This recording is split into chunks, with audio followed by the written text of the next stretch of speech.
आप ध्यान भी करोगे तो आपको अच्छा लगेगा। उस दिन ध्यान कराया था, बहुत अच्छा लगा। हाँ, अभी प्राणायाम के बाद मनोज जी आपको अच्छा ध्यान कराएंगे। मनोज जी आज इनको ध्यान थोड़ा अच्छे से करा देंगे, ठीक है? ये मीरा जी लेके जाती है हरिद्वार ध्यान में। हाँ, आपको नहीं, मनोज जी भी आपको ले जाएंगे। देखिए, प्राणायाम भी बहुत जरूरी है। हम सिर्फ आसन में उलझे रहते हैं। आवाज ठीक से आ रही है? पीछे तकिया है ये इधर रखने लाके बहुत बढ़िया आवाज है। आ रही है। हमने हठ योग में से अष्टायोग अपनाया है भारतीय योग संस्थान में। योग के तो अनेक प्रकार हैं, राजयोग, लय योग, कर्म योग, मंत्र योग, अनेक सारे योग। उसके हठ योग के में से हमने अष्टायोग, हमारा सिलेबस है भारतीय योग संस्थान का। योग क्या है? चित्तवर्ती निरोग निरोध। चित्त और वर्ती दो शब्द हैं यहाँ। चित्त और वर्ती, चित्त किसे कहते हैं? अगर पूरा ये सूत्र बोलने से पहले आपको, जो चित्त हमारा, जो हमारा चेतन, अचेतन और अवचेतन मन, तीनों को जब एक जगह मिला देते हैं तो चित्त बन जाता है। और वर्ती स्वभाव,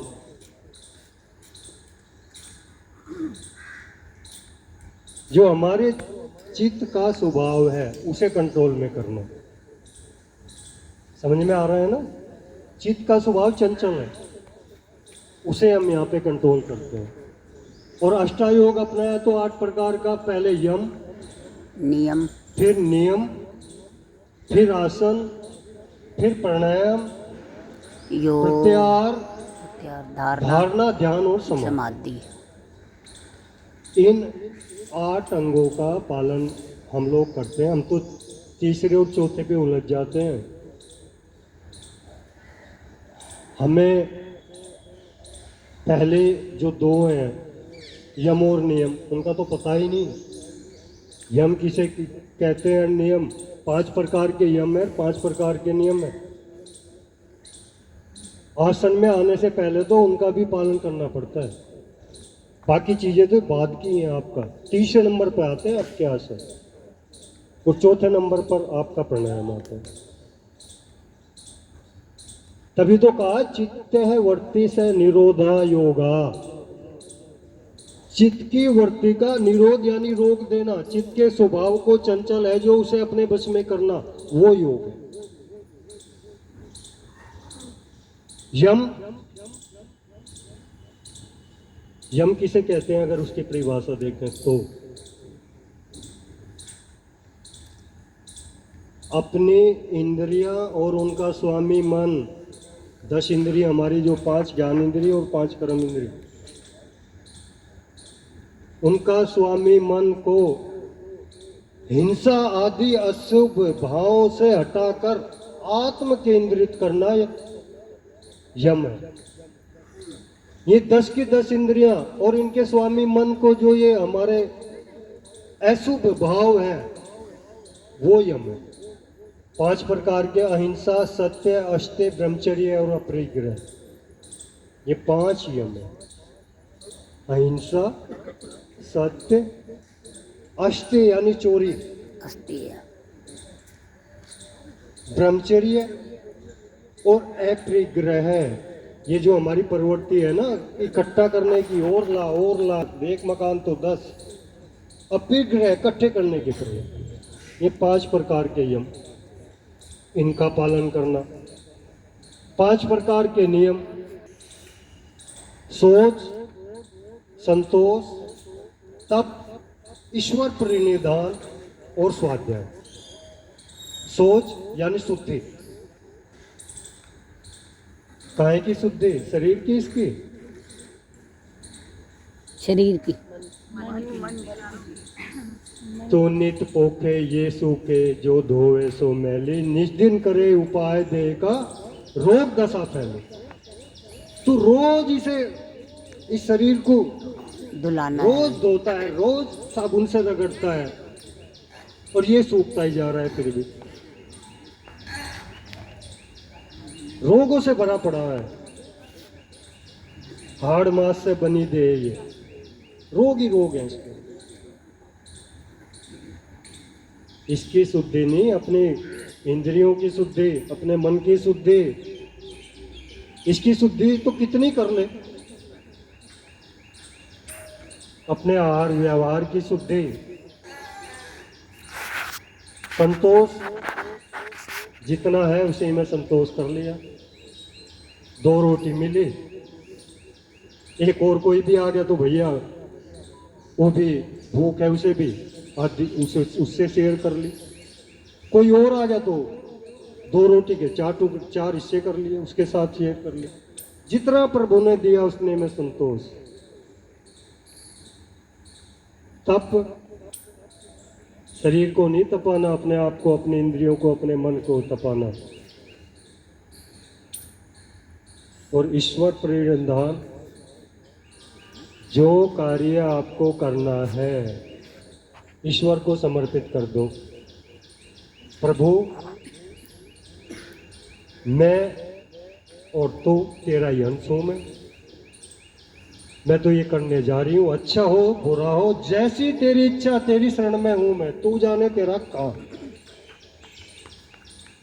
मैं तो चली योग क्लास में, तू जाने तेरा काम जाने, मेरा घर है पीछे, परिवार है, समाज है, तू जाने तेरा काम। कुछ भी करो उसे समर्पित कर दो अपने आप को। और स्वाध्याय पुस्तक आदि तो करो ही करो, वो नहीं, स्वाध्याय स्वयं को जानने की प्रक्रिया। मैं कौन हूं, मैं कौन हूं, आया कहां से और मेरा रूप क्या, संबंध दुख में कौन है, स्वीकृत करूं परिहार क्या, इसका विचार विवेक पूर्वक शांत होकर कीजिए तो सर्व आत्मिक ज्ञान के सिद्धांत का रस पीजिए। अपने आप को जानिए, योग की क्लास में आते हैं। ठीक, चलिए प्राणायाम करते हैं। ये तो आपको मैंने आसन अनेक हैं आपने किए, उससे पहले कि मैंने आपको ये बताए, थोड़ा प्रत्याहार बता दूं। आसन प्राणायाम में तो रोज आप उलझे रहते हैं। 4 अंग आगे प्रति जमा आहार अगर संधि विच्छेद करें, यानी भोजन ना करना। अरे मर जाएंगे भैया, क्या कह रहे हो, भोजन नहीं करना, खाना छोड़ दें। कौन सा भोजन नहीं करना, प्रति आहार, आहार का त्याग। कौन से आहार का त्याग, आपकी 10 इंद्री, 5 ज्ञान इंद्री, आपकी रसना, स्पर्शन, घ्राण, चक्षु, करण इंद्री, और 5 ज्ञान इंद्री, 2 हाथ, 2 पैर, 2 निष्कासनम और 1 वाणी जीवा जिसे बोलते हैं, उनको कंट्रोल में करना। उन्हें सोच के कि क्या देखूं, आग का काम तो देखना है, देखेंगे, अच्छा भी बुरा भी। कानों का काम तो सुनना है, सुनेंगे। नाक का काम तो, उसका भोजन तो सूंघना है, अच्छा हो बुरा हो। लेकिन ये आपका विवेक कि मैं क्या सुनूं, क्या देखूं, क्या बोलूं,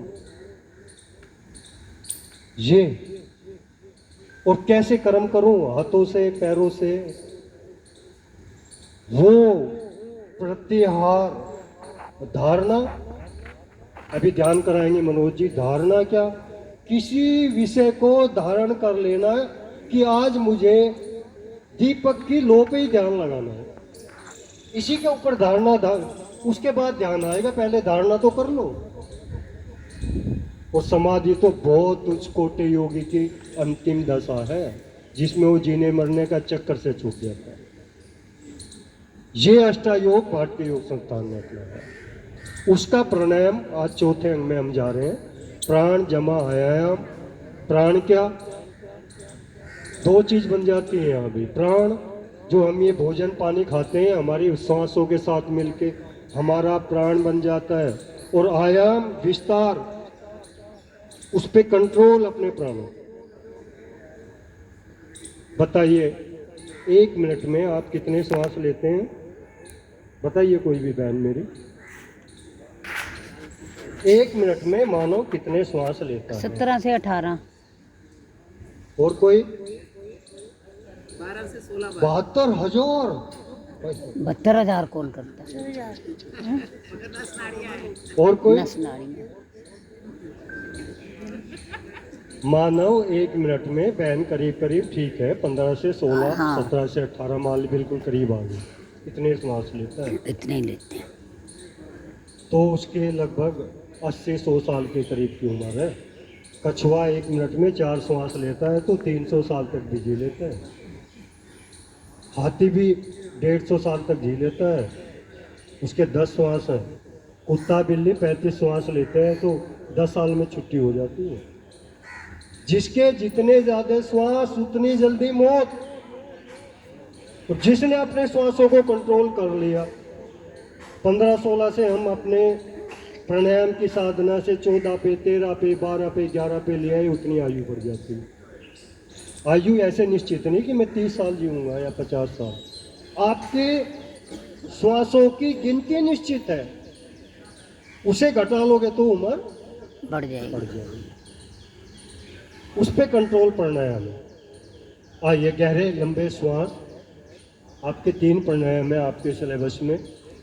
गहरा लंबे श्वास, अनुलोम विलोम, और एक कौन सा है बहन जी? 3 प्राणायाम आज उज्जाई प्राणायाम से जी। 3 ही है ना मनोज जी? अनुलोम, गहरे लंबे और उज्जाई।